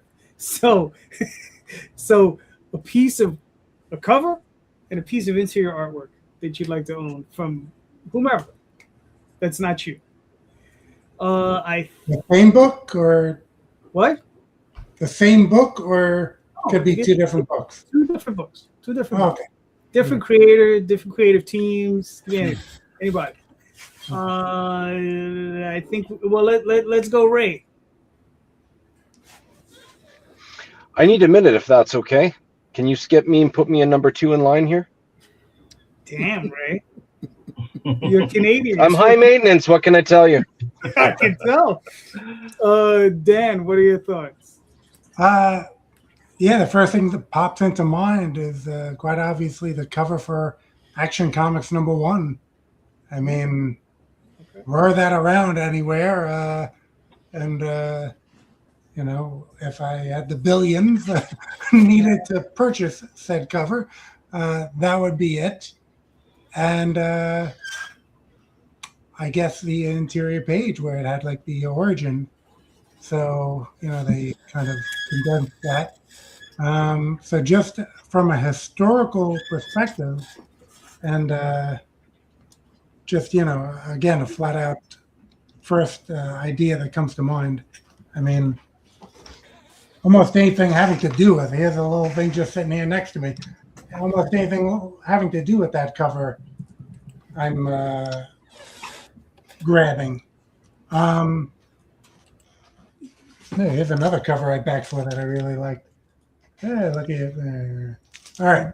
But at any rate, if we go then just purely art, not just like historical significance or anything like that, I'd probably have to think it'd probably end up being an Art Adams cover. And yeah, it's hard to narrow that down. Probably one of his interiors. Maybe that interior from that X-Men annual from George Perez drew it. Colossus is on a dragon. Ends up that John Byrne was the one who inked it, because he is not credited, but they at a convention, I think Terry Austin handed it, said, which one of these do you want to ink? And Byrne was like, I'd like to ink that one. Mm-hmm. So that just pops to mind as an interior page. So that's just all off the cuff. All right, cool. James, what are you thinking? Mine is pretty quick and pretty simple. I would take any interior page Sam Keith ever touched. Any one of them. For the interior works. I have a couple of the artisanal books that they reprinted before he died, and the work in there is amazing. You can see how talented of a multimedia artist he was, and how much he had to flex his mind and as well as like skills in every single issue. Absolutely. And then the other one is I think it's Incredible Hulk 3D2. It's not, it's a McFarlane cover, It's the first comic book I ever owned, and I absolutely would want that cover because it just is the beginning of my journey and means a lot to me. I mean, I've got it posted in my office so that I see it every single day, and I remind myself what it was like being like 8 years old and getting a hold of that and becoming as inspired as I am to make comics. So it's a pretty easy answer. As soon as you said it, I already knew exactly what I would want. Is either of those. All right, cool. Randy, what do you think? Man, it's just spin the wheel on a ton of stuff. It'd be, what do you choose? What do you decide? Any of the interior pages, any Eisner Spirit page that he did, I would love to own. Absolutely love to own. Cover wise, man, it's hard to choose one. One of my favorites is Bamba #1. Never seen that book before. I should probably take it out of the plastic so that it doesn't reflect out. I love this cover. Just such a great dynamic cover to it. Cool. Yeah, Yeah, who's the artist? I thought for the longest time, I thought it was Nick Cardy, and it wasn't. And I couldn't tell you who it is right off the bat. But for the longest time, I thought it was Nick Cardy because it's so dynamic. That is. But it's really a sweet cover. It almost has like a Rosetta mid-fight composition to it. Yeah, just design. Just the whole dynamic on it's just great. I love it. Yeah, I wouldn't be surprised if it was like something that got pulled from some old Hal Foster. That's a interesting image. Yeah, love it. I knew who it was at one point, but I couldn't tell you now. But there's so many other great iconic covers out there. It's just ridiculous. But original artwork, any Alex Toth character sheet, I'd love to own. Yeah, that'd be nice. Anything by Toth, really. It's great stuff. Can't go wrong with it. This is true. Ray, you now it is definitely your time. Captain Canuck #1 cover, obviously. No, man, we've talked about this. Alpha Flight Vindicator all the way. Forget Captain Canuck. I would go if I had to pick one, as a couple people already said. There's quite a few good ones out there. I do a Teixeira cover of Ghost Rider Volume 2, Issue 15. It was a glow in the dark cover. I really like that one a lot. Interiors, there is a story arc that I really like that many people do not, and that's Sin's Past, where it's revealed that Gwen and Norman Osborn had twins. And a lot of people roll their eyes at it, but there's one dynamic part of the story where it's revealed that Peter Parker, his blood, is able to stabilize one of the kids. And as the transfusion is happening, Mary Jane is watching through the window in the hospital, and she says, "Go get him, Tiger." And then she says, "Go kiss his ass," or kick his ass, not kick his ass. But she's tearing up, and then it shows a metaphorical imagery of Spider-Man and Goblin about to square off over top of the person's biological composition. And I thought that was very powerful for that part of the story. I just really like that one. It's a real reflection on how obligated Peter feels towards the people around him. That dynamic over power and responsibility. I just really like that interior by Mike Deodato. All right, cool. Good point about Teixeira. His covers were definitely underrated for the most part, and I love that one where Ghost Rider's by himself with that spear shoved down his throat, and he's just him on a white background. Teixeira's great. I was just at a con with him, and I couldn't dare even go over to his booth because it was a bankrupted me. Dude, I'm a massive Ghost Rider fan. I would be all over him. So, Marcus, what would you like? This is one where I'm gonna be hyper specific in one, and not so much in the other. God, I would take just about anything from David Mazzucchelli Daredevil 233, where he fights Nuke and encounters the Avengers. I think that is one of the most beautifully illustrated and like most. His work is great across the board, but something about that book, especially the way the story is structured, like how many different avenues he has to cross and the things that book covers, because you're playing in like the greater Marvel universe, and you know there's these really big action moments, and then there's these really quiet like personal moments too. Like as far as a single issue comic goes, it runs the gamut, and I would take any page out of there I could get my hands on. And then for covers are tougher for me because I'm not like a huge cover guy.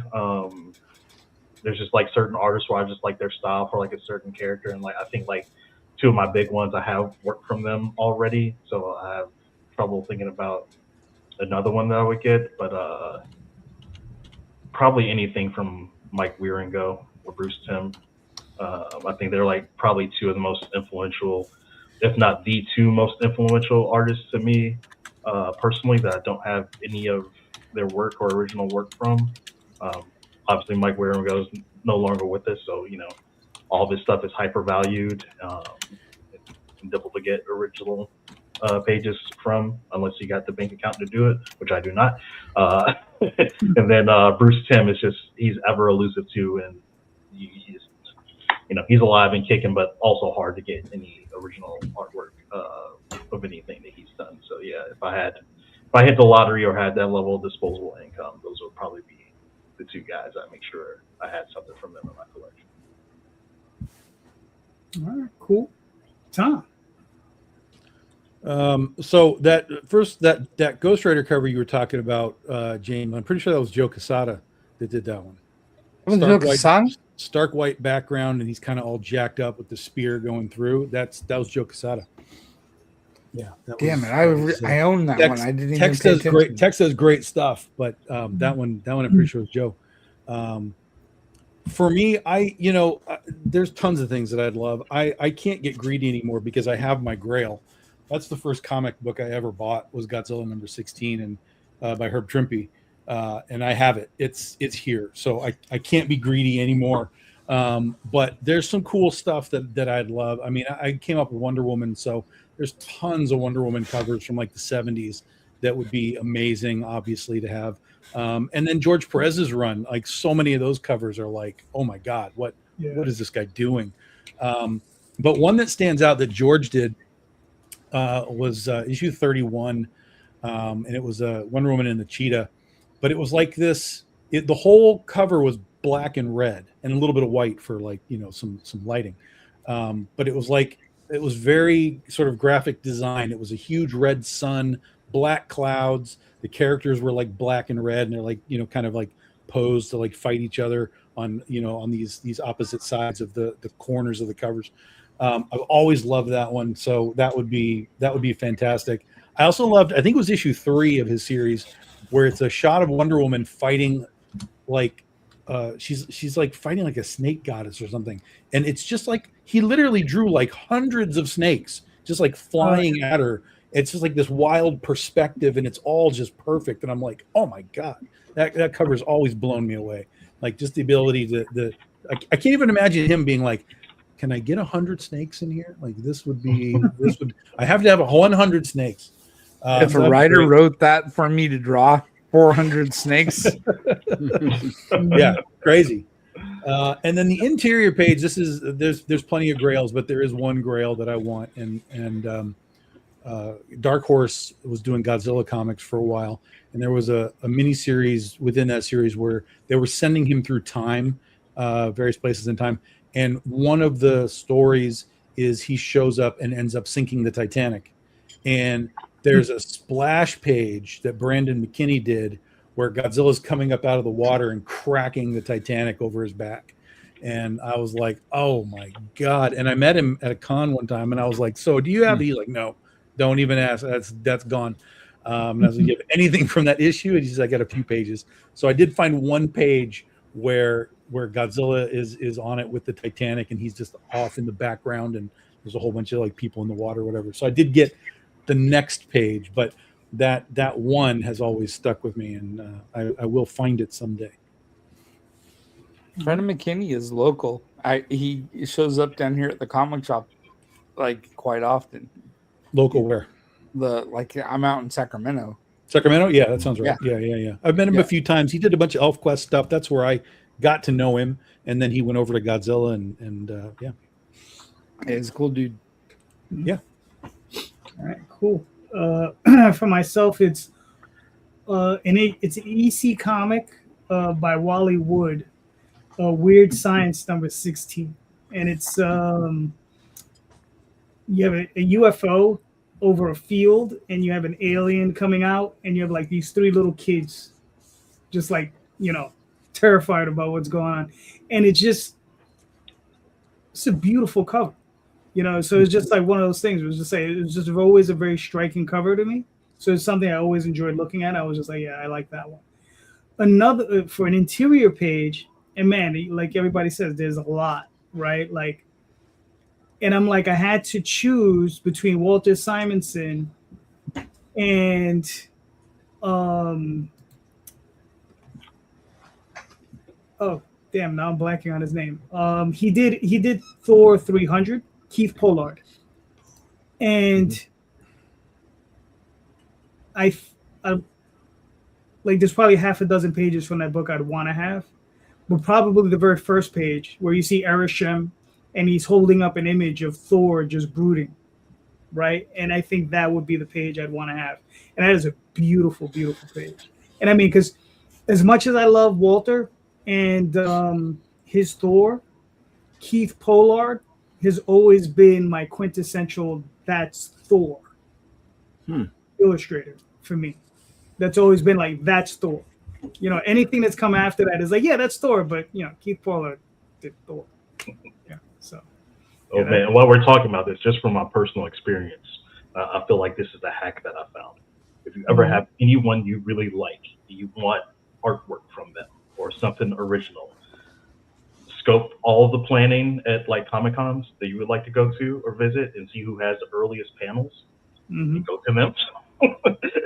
You never know you're gonna get. I fucking stumbled my way into like a Mark Bagley Spider-Man commission that I got for fucking free.